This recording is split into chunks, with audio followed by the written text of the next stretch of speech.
Giovanni Di Maida, attuale vicepresidente del Consorzio Universitario di Agrigento, è stato nominato dirigente regionale del partito della Meloni.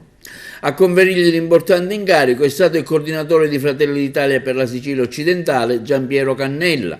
A Giovanni Di Maida giungono le congratulazioni del commissario provinciale Pisano, affermando come sia il giusto riconoscimento a una persona capace, competente e di grande esperienza, augurandogli buon lavoro. Ma oggi l'adesione di Vincenzo Giambrone sicuramente è un'adesione importante perché impreziosisce il partito, è l'adesione di un uomo che ha una lunga storia politica, che è sempre stato presente nel territorio, di una persona leale che sicuramente darà un grosso contributo per la crescita di questo partito nella provincia di Agrigento. Arriveranno incarichi anche per te?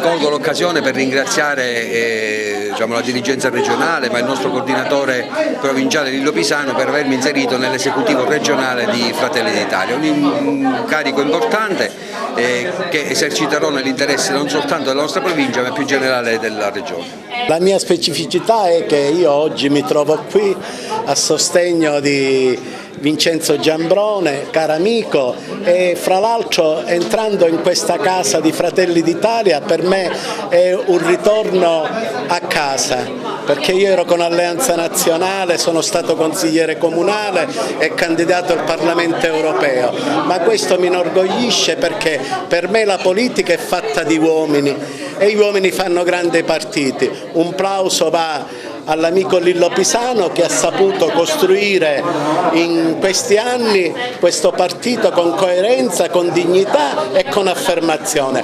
Oggi Lillo Pisano può dire c'è una squadra forte che è vicina al territorio e al servizio della gente.